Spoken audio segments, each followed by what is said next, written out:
happy to welcome Jaime Reese to the podcast as part of the official 2016 GRL blog tour.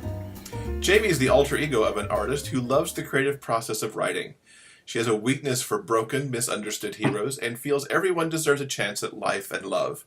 An avid fan of happy endings, she believes endings that are acquired with a little difficulty are more cherished. Thanks for being with us, Jaime. Happy to be here. So tell us about your latest, A Mended Man, and the Men of Halfway House series overall. Okay, well, let me start with the series first. The Men of Halfway House, it's a series about second chances at both life and love. And I figured where better to start a second chance than an actual halfway house. So these are men that have pretty much been dealt a crappy hand at life, for one reason or another, whether it's something they did or just a result of life being tough on them. I never make it easy for them, sadly. I wish I could, but I don't. So each story pretty much features at least one of the guys. He's either a resident of the house or he has crossed the threshold of the house, and that somehow has changed the direction that his life takes. And that leads me to the latest release, which is A Mended Man. That's a story of Jesse and Aiden. Neither one of those guys are residents of the house, but they were both very present in the series. They were first introduced in book 2, A Hunted Man, and you kind of knew that there was something there. There were hints at it in the second book. You really see it in book 3, but they just never actually did anything about it. And their story is when they finally take that step, because life kind of pushes them to take that step. And it's a very long story because they both come to the table with very traumatic backgrounds.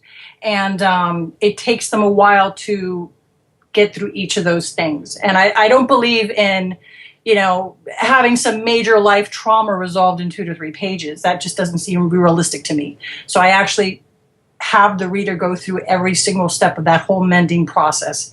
So that's why it's a little bit longer than the others. And some parts are really tough to read, but hopefully in the end it makes it all worth it. Mm-hmm. The premise for the series is really interesting. Where did you draw inspiration for this? Well, because we're all human and we make mistakes. Mm-hmm.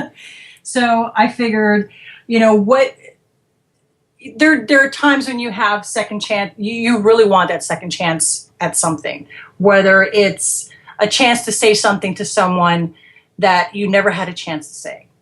The person you see passing in the hall and you wonder, gosh, maybe I won't say anything today, I'll say it tomorrow, and then you never see them again. Or someone who's really special in your life and you just go through all these, you just never say the words. And then sometimes it just seems too late when you actually do get the chance, if you get that chance.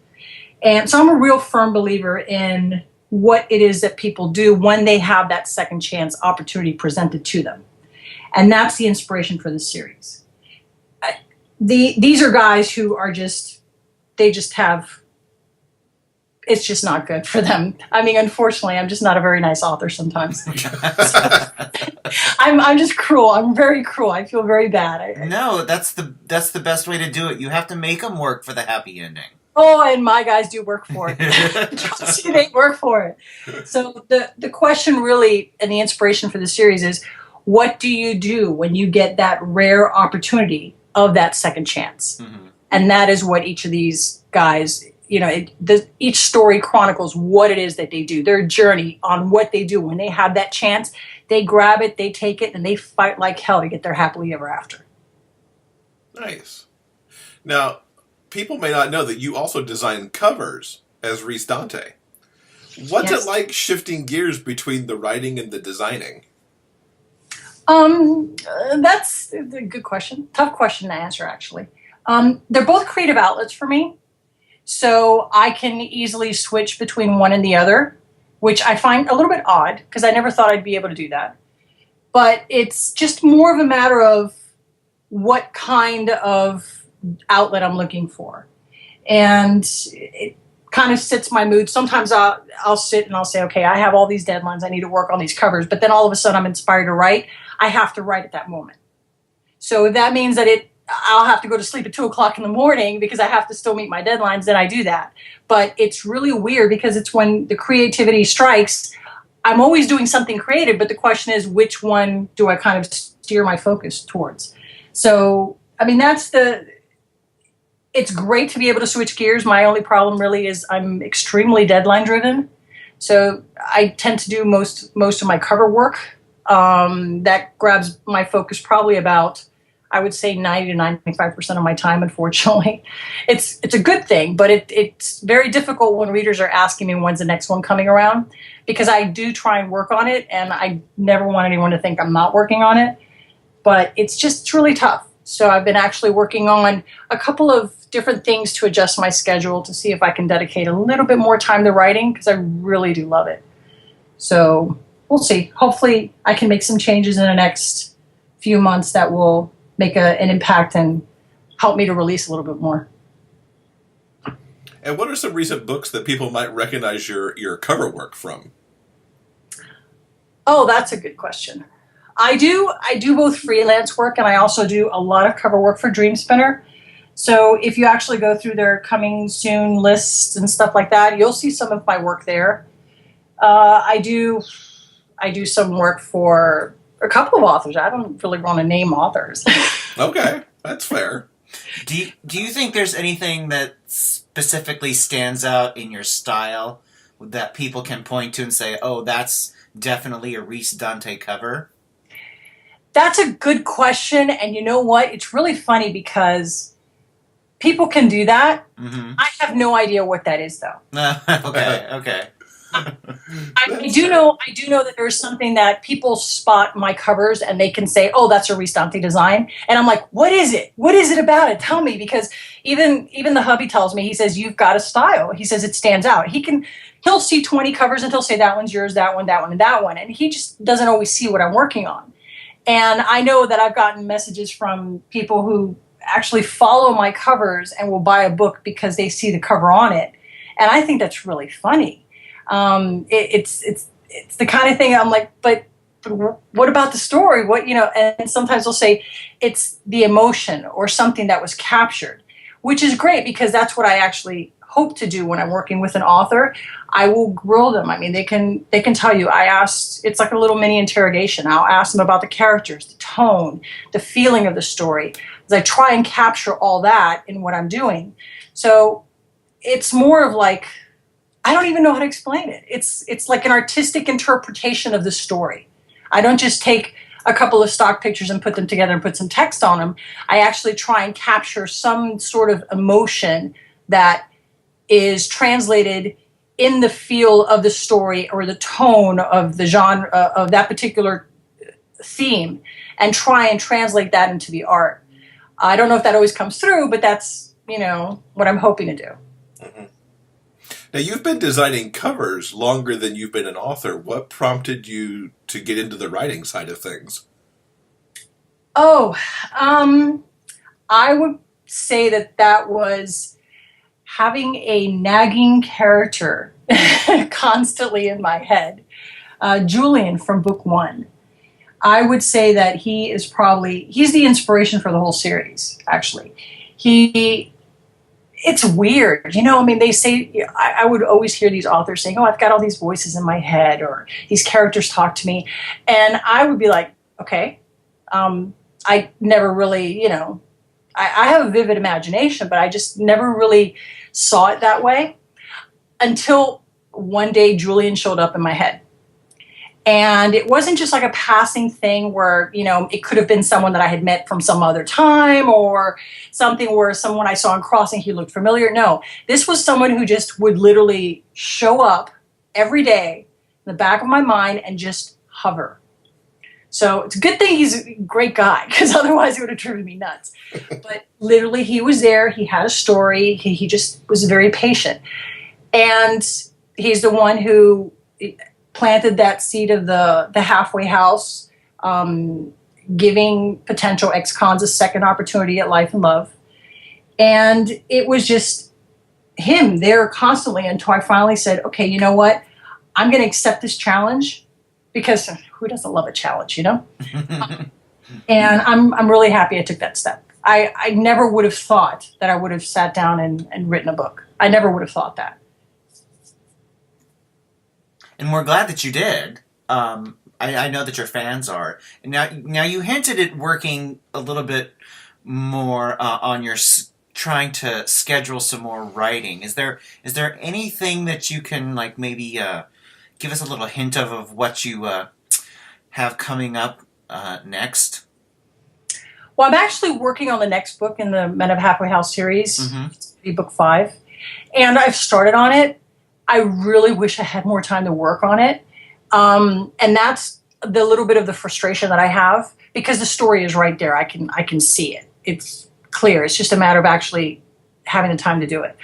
I'm going to be taking some time off next month, and that forces me to get off my machine, which means I can't actually do design work. So pretty much I'm going to be setting the stage to say, okay, I'm going to have my laptop with me. I'm going to be able to write. So if the inspiration is there to write, then I will write. I can't force myself to write. That just doesn't work for me. I can sit and I can write. The most I've written in one particular day is 10,500 words, which it's a lot. But when the story flows, it just flows. If it doesn't flow, I can't force it, because I'm going to end up not keeping anything. But I'm working on that one, and I have a couple of ideas for some short stories related to the series, but it's not really something that has pushed to the forefront of my mind, so it's not really something that I want to try and explore more, because this one is really nagging at me to get written. Mm-hmm. So that's what I'm focusing on right now. 10,000 words in a day. I would love a day like that sometime. That's awesome. That's the most I've ever written in one particular day, and literally I woke up and I said, I have to write. I literally got out of bed, I sat in front of my machine, and my husband looked at me like I was possessed. And he just handed me coffee, and he says, okay, I don't know what you're going to do, but you look like a woman on a mission. Just go ahead and do it. I was like, okay. And it was funny because I just, I was at my computer the entire day, and he was just like handing me like coffee, or like, here, you need to eat something. I mean, it was funny, but that's not how I normally write. It's just that particular day that I had to get that entire section written. And so I know I'm capable of doing it. The problem is I wasn't looking at my email. I wasn't going on Facebook, which, oh my God, there's so much time there. But it's the kind of thing that if I was like a horse with blinders, that particular day, that's what it called for. So I know I can do it. It's just the inspiration has to be there. Mm-hmm. So GRL's coming up. What are you looking forward to in Kansas City this year? Oh, seeing everyone again. I love that. And it's literally one time in a year when I actually get to see and hang around with people that I meet online or talk to online. And I'm really excited about seeing a couple of new faces there that they've told me, oh, I'm going to GRL. I'm like, yay, because these are people you talk to on Facebook, and you talk to them for years sometimes, and you've never actually met them. So it's nice when you actually get to spend some time with them. And that's pretty much what GRL is all about. At the end of the day, my face ends up hurting from smiling so much. It's awesome. All right. And what's the best way for everyone to keep up with you online? From my author side, I would definitely say Facebook. I'm not really big on posting. Like, if you check my profile, you'll see that unless you see a picture of Rocco, my dog, my 125-pound dog, I usually don't post much, because I'm a very private person.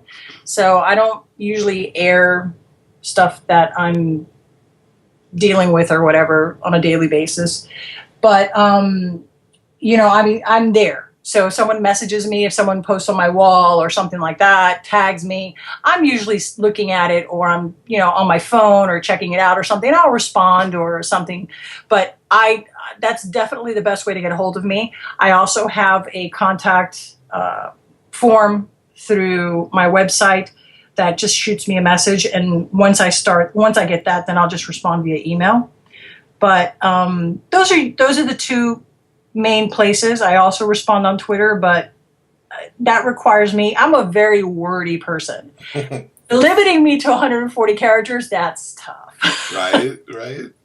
So I'll respond, but there really isn't much that I can say in 140 characters, so that's a little tough for me.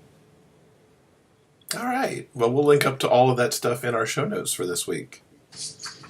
Thank you so much for being here with us, and we both look forward to seeing you in Kansas City. Thanks so much for having me. It was a pleasure, and I'm looking forward to seeing you guys.